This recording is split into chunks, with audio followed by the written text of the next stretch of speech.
Hello everyone, it's me Steve. It is July 28th, 2022. It's Geo-Rant time. It's lunchtime, so I'm just going to do a quick little rant here. Geo-Rant number 176, and I'm going to talk about the reason why I'm so reserved when you guys just send me a picture of a rock and go, hey, what's this then? With no context. Now, I'm not dinging you, those of you that do that. It's your curiosity. But a rock is a rock. It's not something that can be easily identified, from just looking at it.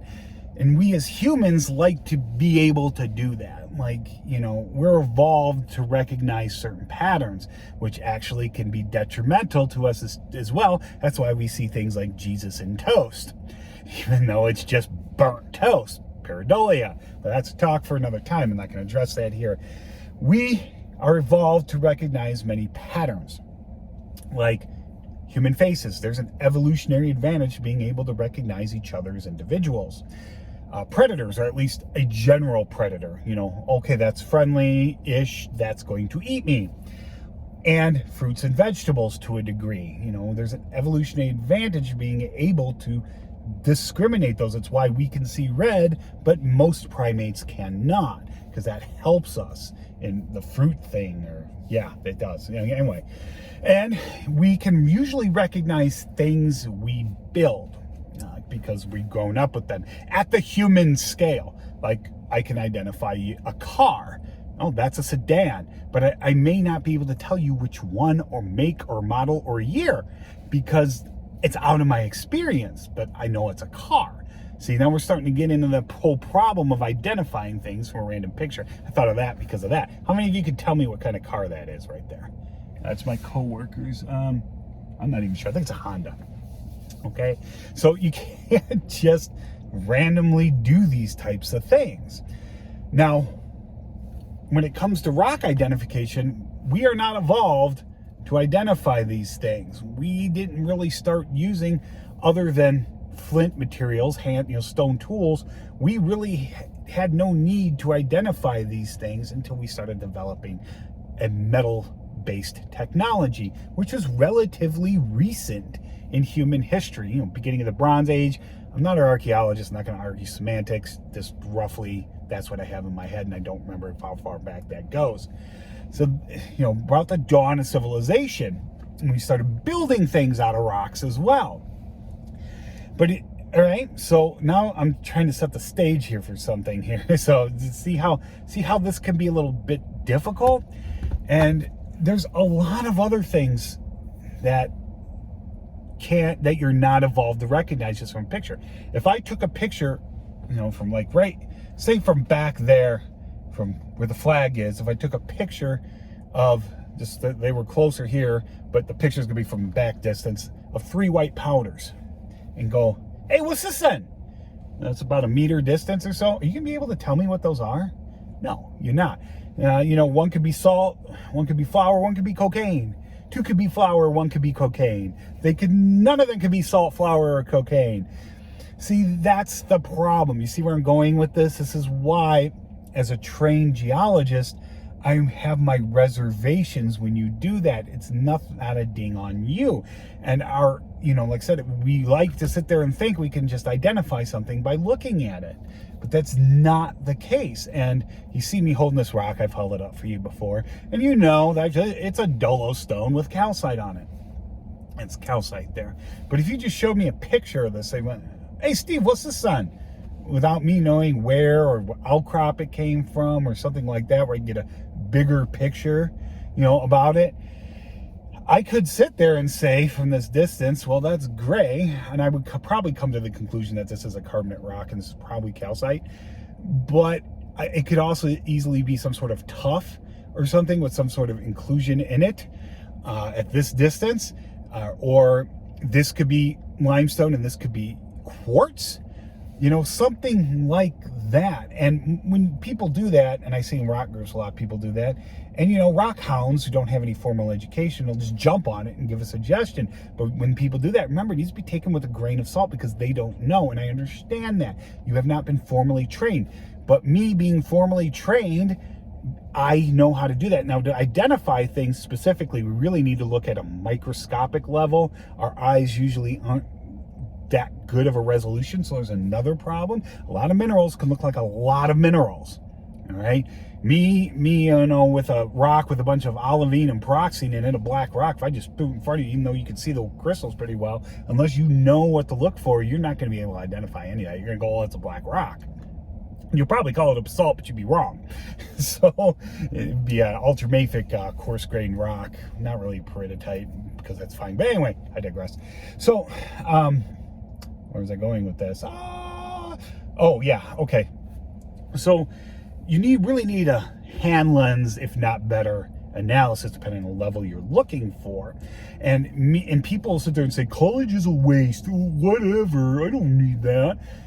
Me going through 4 years of geology courses, actually more than that, and a lot of them include identifying rocks, has trained me what I need to look for. Certain things you wouldn't think of. Like, I could tell this calcite, it's about 3 crystals. I can tell you that because I know enough about mineralogy and enough about calcite to know that this is 3 non-perfect crystals. And if you look at the cleavage on here, you're going to come to the conclusion that this is calcite and not quartz. You can get quartz like this in porous carbonate rocks. It's not impossible.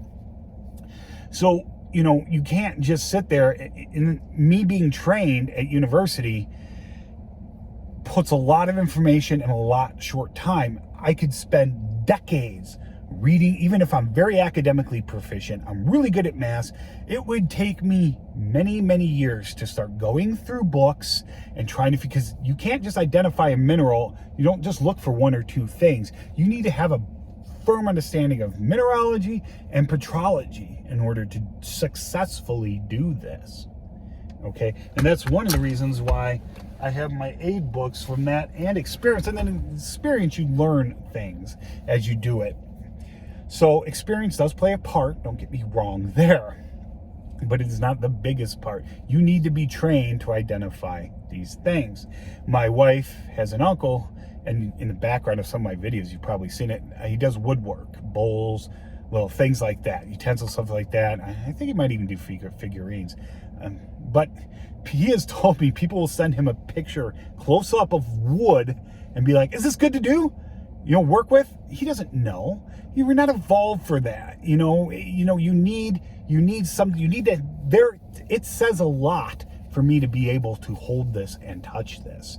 I can tell it's angular, it's jagged. Even if I'm not looking at it, I could tell you it's probably a rock or something similar to a rock, like concrete or something that's been broken off. But even this, all right, I can tell this has a different texture than this does. This is grease, not really greasy, but it's smoother than this is.